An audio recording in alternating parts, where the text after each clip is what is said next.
And other astronomers, they say there was a primordial explosion, an enormous bang millions of years ago, billions of years ago, which flung all the galaxies into space. Well, let's take that just for the sake of argument and say that was the way it happened.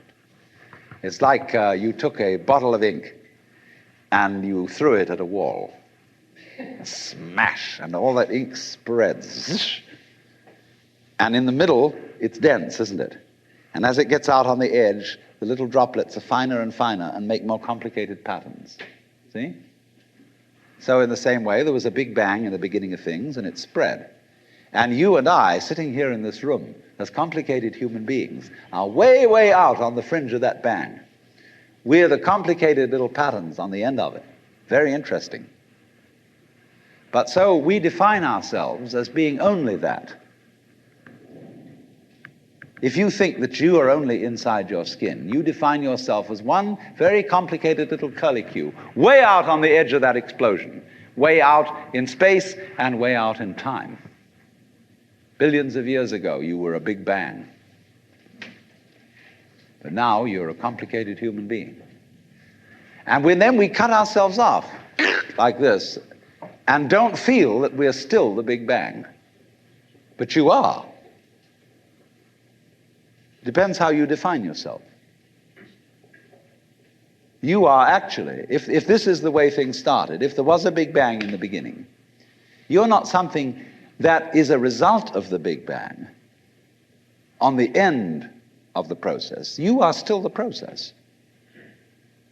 You are the Big Bang, the original force of the universe, coming on as whoever you are.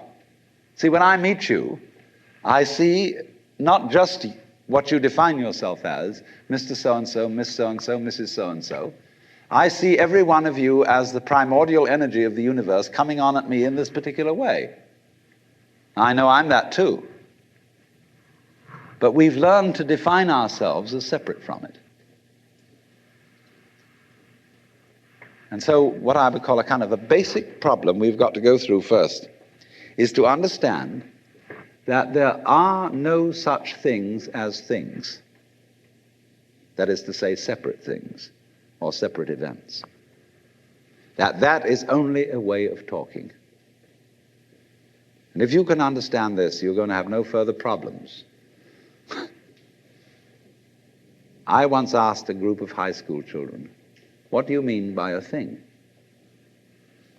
And first of all, they gave me all sorts of synonyms. They said it's an object, which is simply another word for a thing. It doesn't tell you anything about what you mean by a thing. And finally, a very smart girl from Italy who was in the group said a thing is a noun. And she was quite right. A noun isn't a part of nature, it's a part of speech. There are no nouns in the physical world. There are no separate things in the physical world either. See, the physical world is wiggly. The clouds, mountains, trees, people are all wiggly.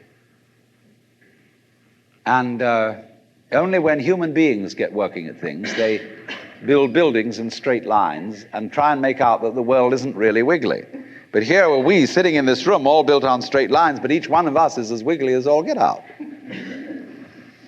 Now then, when you want to get control of something that wiggles, it's pretty difficult, isn't it? You try and pick up a fish in your hands, and the fish is wiggly and it slips out. What do you do to get hold of a fish? You use a net. And so the net is the basic thing we have for getting hold of the wiggly world. And so if you want to get hold of this wiggle, you've got to put a net over it. And I can number the holes in a net. So many holes up, so many holes across. And if I can number these holes, I can count exactly where each wiggle is in terms of a hole in that net. And that's the beginning of calculus, the art of measuring the world.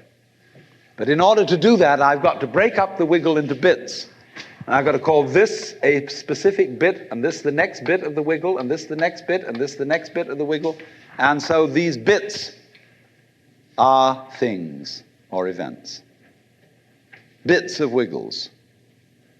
which I mark out in order to talk about the wiggle, in order to measure it, and therefore in order to control it. But in nature, in fact, in the physical world, the wiggle isn't bitted. Like you don't get a cut-up fryer out of an egg. But you have to cut the chicken up in order to eat it. You bite it. But it doesn't come bitten. So the world doesn't come thinged. It doesn't come evented.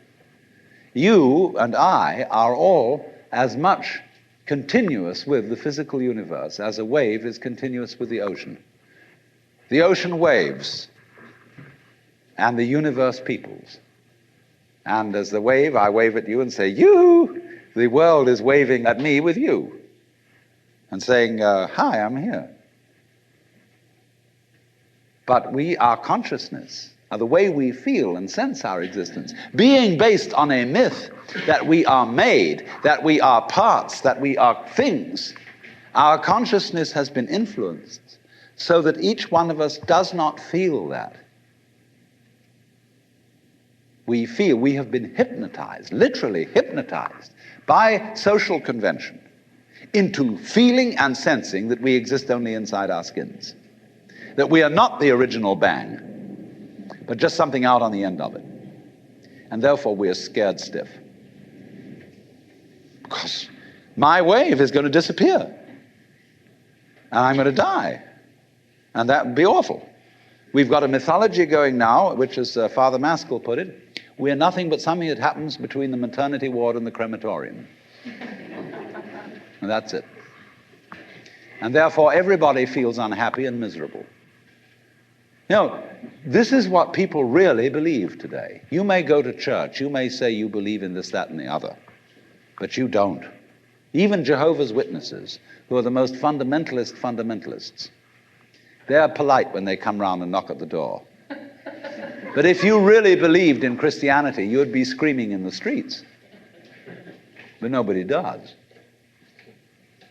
You'd be taking full-page ads in the paper every day. You'd have the most terrifying television programs. The churches would be going out of their minds if they really believe what they teach. But they don't. They think they ought to believe what they teach. They believe they should believe, but they don't believe it, because what we really believe is the fully automatic model. And that is our basic, plausible common sense.